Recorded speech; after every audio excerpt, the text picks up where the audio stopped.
Italy समोर आव्हान उरुग्वेला हरवण्याचं, इंग्लंडसाठी कोस्टारिकाची लढाई प्रतिष्ठेची. नमस्कार. एबीपी माझामध्ये या विशेष वृत्तात आपल्या सगळ्यांचं स्वागत. महाराष्ट्रामध्ये लवासा प्रकल्पावरून बरेच वाद झाले, पण असे एक दोन नव्हे तर 26 लवासा प्रकल्प महाराष्ट्रामध्ये उभारायला हवेत तेवढी क्षमता महाराष्ट्रात आहे, तेवढी ठिकाणं आहेत असं शरद पवार यांना वाटतंय. आणि हे सगळं सांगताना शरद पवार यांनी आपलं हे स्वप्न जे बोलून दाखवलंय ते पुण्यामध्ये बोलून दाखवलंय. काय म्हणाले शरद पवार आपण सविस्तर पाहूयात.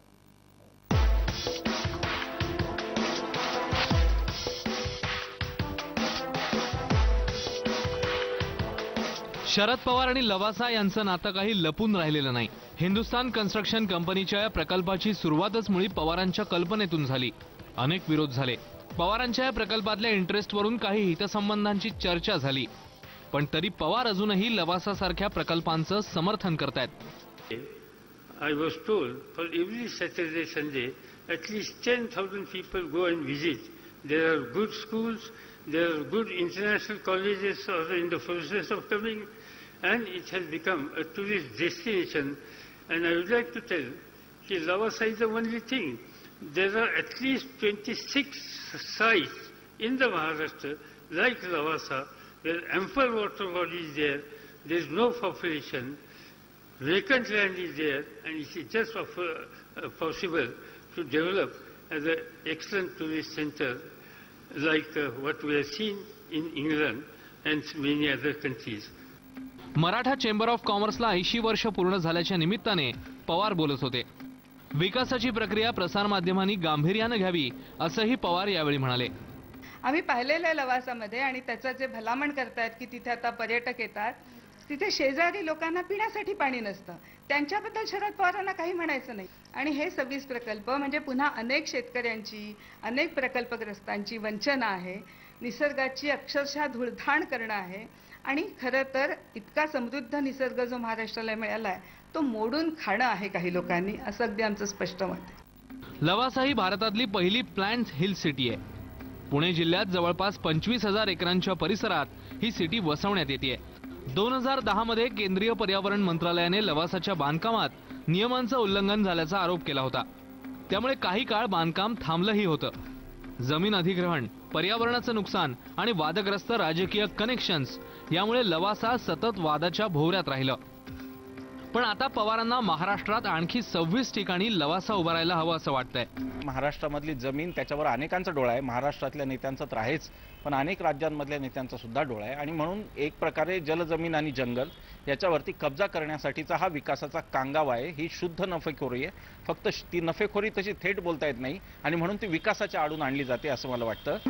नव्या कल्पना, नव्या वाटा स्वीकारायला काहीच हरकत नाही, पण त्याआधी राज्यातल्या सध्या अस्तित्वात असलेल्या शहरांची अवस्था इतकी वाईट का झाली आहे याचाही विचार व्हायला हवा.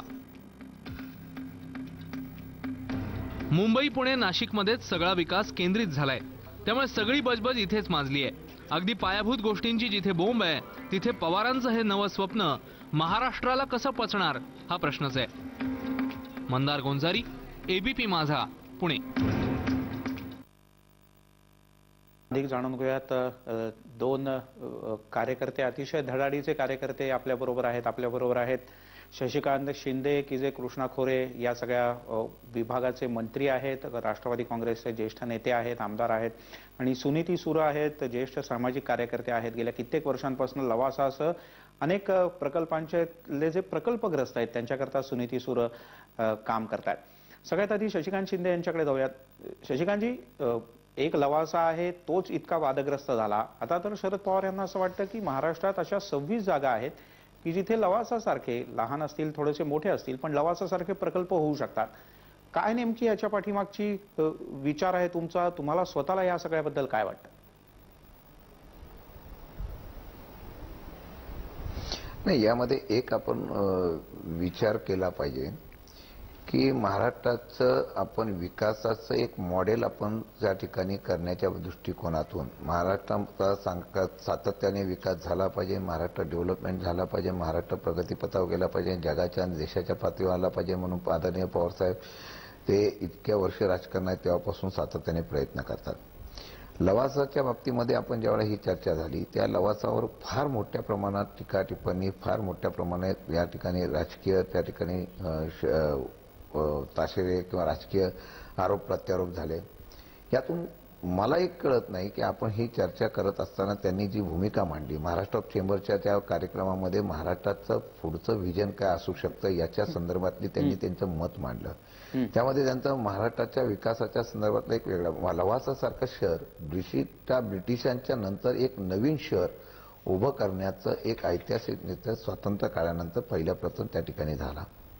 ठीक आहे, हे करत असताना त्यांचा जो उद्देश आहे त्या उद्देशाला एक वेगळ्या पद्धतीने पाहण्याचा या ठिकाणी विचार होतोय. आज आपल्या ठिकाणी बघितलं तर साधारणतः त्या पर्यटन स्थळामुळे 20 लाख पर्यटक या ठिकाणी येऊ शकतात. 2100 कोटी रुपयाचं उत्पादन वाढू शकतं. आजपर्यंत 9 लाख या ठिकाणी पर्यटन या लवासाला भेट देऊ शकले. ह्या सर्व गोष्टीचा आपण विकास करायचाच नाही का किंवा डेव्हलपमेंटच्या काही भविष्य काळामध्ये चर्चा करायचीच नाही का असा जर विचार असेल तर मग लवासासारखी 26 शहरं असू नये. पवार साहेबांनी सांगितलं की 26 अशी ठिकाणं होऊ शकतात की तिथं लवासा उभा राहू शकतो. आज ऑक्सफोर्ड युनिव्हर्सिटी सारखं जर एका ठिकाणी लवासाच्या परिसरामध्ये पुण्यामध्ये जर एखाद्या शैक्षणिक संकुलनापासून सर्व सुविधा असलेलं एखादं शहर निर्माण करणं हे आजच्या काळामध्ये हा एक चांगला निर्णय होता. आणि त्यामुळे मला वाटतं की त्यांच्या मनामध्ये एक अशा प्रकारचा त्यांनी जो विचार मांडला तो महाराष्ट्राच्या भविष्य काळातल्या असलेल्या डेव्हलपमेंटचा किंवा महाराष्ट्राचा विकास व्हावा, राज्याचा विकास व्हावा हाच निव्वळ त्याच्यामध्ये त्यांचा हेतू असा असं मला वाटतं. आपल्याबरोबर सुनीती सुरू आहेत. सुनीतीताई, जर का खरंच त्याच्यातनं डेव्हलपमेंट होत असेल, मोठ्या प्रमाणात पर्यटक येत असतील, स्थानिक ठिकाणी काही जणांना जर का काम मिळत असेल, रोजगार निर्मिती काही प्रमाणात होत असेल, तर तुमचा विरोध का लवासासारख्या या बाकीच्या प्रस्तावित नाही आपण म्हणू आता फक्त कल्पनेतली आहेत यांना तुमचा विरोध काय? लवासा संदर्भात तर बोलूया, पण मला आश्चर्य हे वाटतं आता इथे की शशिकांत शिंदे साहेब जे कृष्णा खोऱ्याचे मंत्री आहेत आणि शरद पवार ज्यांनी काल हे वक्तव्य केलं ते आतापर्यंत आपल्या देशाचे कृषी मंत्री होते. आपल्या इथे सिंचनाच्या संदर्भात बोलायचं आणि आता सगळा घोटाळाही पुढे आलेला आहे. चितळे समितीने जे काय ताशेरे ओढलेले आहेत त्याच्यात आत्ता तपशिलात मी जाणार नाही, पण साधे 2-3 प्रश्न आहेत माझे की एकतर आपल्या महाराष्ट्रामध्ये पाण्याच्या नियोजनाचे काही निकष आहेत. त्यातला पहिला पेयजल, दुसरा सिंचन, तिसरा उद्योग आणि मग त्याच्यानंतर पर्यटन वगैरे वगैरे. विकासाची संकल्पना नेमकी काय आहे हे आता इथे स्पष्ट करायला हवं मला वाटतं शिंदे साहेबांनी. की आपल्या इथलं सगळे दुष्काळग्रस्तांचे प्रश्न सुटले का, सगळ्यांना पाणी मिळायला लागलं का, सिंचन सगळीकडे झालं का, हे सगळे प्रश्नांची उत्तरे सकारात्मक आली की त्याच्यानंतर मग मुद्दा उपस्थित होतो की विकास बघ पर्यटन क्षेत्रांच्या दृष्टीने करायचा किंवा नाही. हा माझा पहिला मुद्दा आहे. दुसरा मुद्दा आहे की ज्या सगळ्या क्षेत्रामध्ये शरद पवार साहेब हे आता प्रति लवासा करू इच्छित आहेत, म्हणजे लवासामध्ये सुद्धा हेच झालेलं आहे. शिंदे साहेबांना निश्चितच माहीत असेल, कारण कृष्णा खोऱ्याचं पाणी जे पूर्णपणे पब्लिक पर्पजसाठी उपलब्ध केलेलं होतं ते लवासाकडे वळवण्यात आलेलं आहे. म्हणजे ते 1.8 TMC 08 TMC जे पाणी आहे ते लवासाकडे वळवलं गेलं. ते सिंचनाचं आणि पेयजलाचं पाणी होतं. दुसरीकडे लवासामध्ये ज्या सगळ्या जमिनी घेतल्या गेल्या, खरेदी केल्या गेल्या, त्या सगळ्या तिथल्या प्रकल्पग्रस्त शेतकऱ्यांच्या होत्या. ज्या शेतकऱ्यांचं पुनर्वसन दौंड तालुक्यात अत्यंत माळावर फेकून देऊन केलं गेलेलं आहे, त्यांचे प्रश्न आजही प्रलंबित आहे. खरं म्हणजे ते शिंदे साहेबांकडे आम्ही कधीतरी उपस्थित करू इच्छितो. मग त्या तिथे आता असलेल्या प्रकल्पग्रस्तांना ज्यांच्या जमिनी तिथे शिल्लक आहेत त्यांना जगण्यासारखी स्थिती निर्माण करून द्यायची की त्यांच्या जमिनी काढून घेऊन, सिलिंगच्या जमिनी काढून घेऊन, आदिवासींच्या जमिनी काढून घेऊन लवासासारखा पूर्ण श्रीमंतांच्या चैन चंगळीसाठी एखादा प्रकल्प उभारायचा. महाराष्ट्राच्या विकासाचा प्राधान्यक्रम काय आहे हाच आमचा प्रश्न शिंदे साहेबांनाही आहे आणि पवार साहेबांनाही आहे. सुनीतीताई, तुम्ही मांडलेत हे मुद्दे खरोखरच महत्वाचे आहेत, याच्यात कोणाचाच वाद असायचं काही कारण नाही. मात्र त्याचबरोबर तुम्ही म्हणताय त्या मुद्द्यांची जर का पूर्तता झाली, म्हणजे कोणाच्या तोंडचं पाणी नाही पळवलं गेलं, कोणाचं वेडवाकडं त्यांना रस्त्यावर नाही टाकलं गेलं किंवा माळावर नाही सोडून दिलं गेलं, त्यांना योग्य त्या पद्धतीनं त्यांचं पुनर्वसन झालं, तर अशा प्रकारच्या प्रकल्पांना तुमचा विरोध असणार आहे का? दुर्दैवाने आपल्याकडे कोयनेपासून पवनेपर्यंत आणि टाटा म्हणजे 100 वर्षांपूर्वी जे धरण झालेलं आहे तेव्हापासून आता शिंदे साहेब ज्याच्यात लक्ष घालतायत अशा आमच्या सातारा जिल्ह्यातल्या वांग मराठवाडीपर्यंत अगदी उरमोडीचे प्रकल्पग्रस्त असो कुठलेही म्हणजे कृष्णा खोऱ्यातल्याही प्रकल्पग्रस्तांचे प्रश्न पुनर्वसनाचे सुटलेले नाहीत. आपल्याला माहिती आहे की सिंचनाचा जो संबंध आकडेवारी आहे ती असं दाखवते की संकल्पित सिंचन जे असतं त्याच्या 15% केवळ सिंचन होतं आणि जितकी जमीन बुडवली जाते तितकं सिंचन उपलब्ध होतं.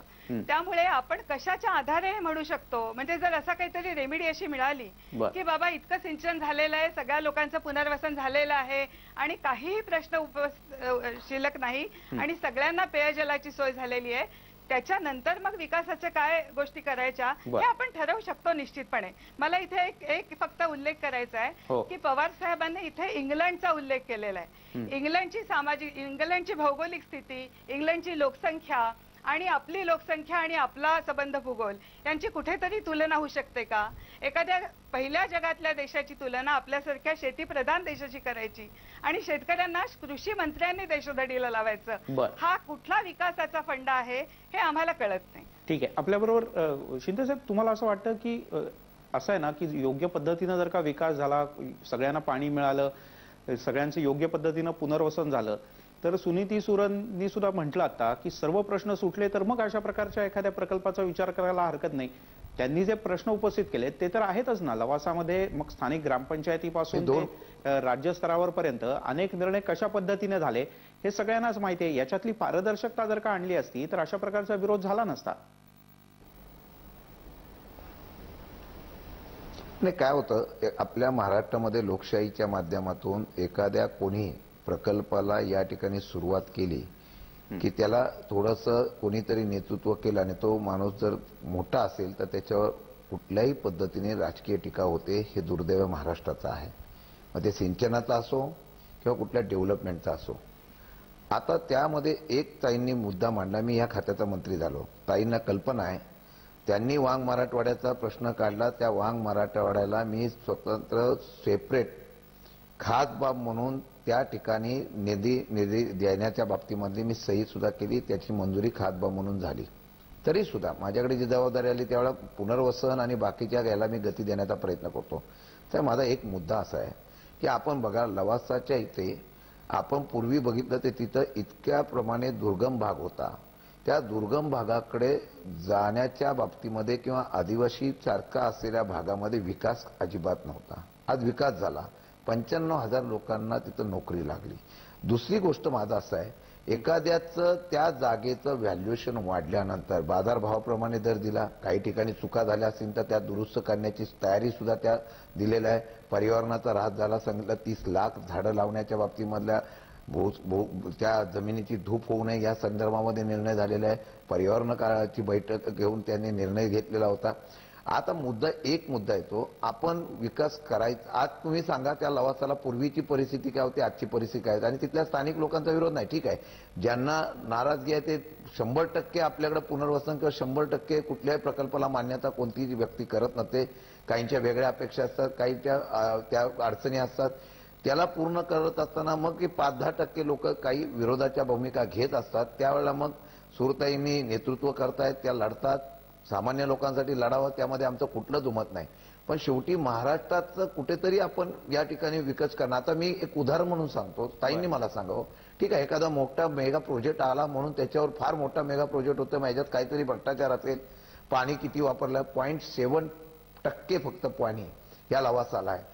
प्रक्रिया करून वापरलेलं पाणी परत त्या ठिकाणी वापरण्यासाठी प्रक्रिया करण्याची आहे. सगळ्या सुविधा त्या गावांना कालपर्यंत नव्हत्या. अगदी फायर ब्रिगेड पासून सगळ्या अशा सुविधा मी त्याच्यावर जात नाही. पण मला एक सांगावं ह्या प्रकल्पाची मंजुरी घेत असताना जे काही त्रुटी असा तुम्ही आरोप करता. आज महाबळेश्वरचं उदाहरण सांगतो. Mahabaleshwar eco sensitive zone declare झाला. व्याघ्र प्रकल्प झाला. त्यानंतर त्या पर्यावरणाचे नियमावली आलेली आहे. तरी सुद्धा महाबळेश्वरला बांधकामं होतात. ती धनिकांची होतात. असं मला कधी पाहायला मिळालं नाही की अशा प्रकल्पाच्या वेळेला किंवा अशा एखाद्या महाबळेश्वर किंवा पर्यटन स्थळा ठिकाणी बेकायदेशीर बांधकाम होता असं मी म्हणतो. त्या ठिकाणी असं कोणी विरोध केलेला आंदोलन केलेला किंवा त्याच्याबद्दल आवाज उठवला शिंदेसाहेब ताईंची भूमिका मला मान्य आहे. जर त्यामध्ये आजही माझं म्हणणं आहे की ताईंना वाटत असेल की या लवासाच्या मधल्या काही ठिकाणच्या शेतकऱ्यावर अन्याय झाला असेल, मी स्वतः पुढाकार घ्यायला तयार आहे, त्यातून मार्ग काढायला तयार आहे. पण हे मान्य करायला पाहिजे कोणीतरी. शिंदे साहेब, चांगली गोष्ट आहे तुम्ही म्हणालात की याच्यात जर का कोणाला कुठले नियम जर का डावलले गेले असेल किंवा कोणावर अन्याय झाला असेल तर तुम्ही स्वतः पुढाकार घ्यायला तयार आहात. ही एक खूप चांगली गोष्ट आहे. सुनीतीताई त्याची नोंद घेतीलच. पण तरी सुद्धा असे प्रश्न उपस्थित राहतातच. इतक्या वर्षामध्ये महाराष्ट्र सरकारने शरद पवार यांचं व्हिजन महाराष्ट्रात कोणीच नाकारणार नाही. इतक्या वर्षात महाराष्ट्र शासनाने अशा प्रकारच्या योजनांचा का नाही विचार केला? मधल्या 10-15 वर्षांच्या काळात अशा प्रकारच्या योजनांचा विचार का नाही केला? दुसरा प्रश्न, एवढे चांगले प्रकल्प राबवत असताना जी मुळात वर्षांची शेकडो वर्षांची शहरं आहेत, पुणे, मुंबई, नाशिक किंवा अन्य शहरं असतील, त्याकडे का मोठ्या प्रमाणात दुर्लक्ष होत आहे? तिथे सुद्धा बेसिक सुविधा का राज्य सरकार अजून पुरवू शकत नाहीये? त्याच्यात का कमी पडत आहे? एक छोटासा ब्रेक घेऊया, लगेचच परत येतोय. पाहत राहा एबीपी माझा.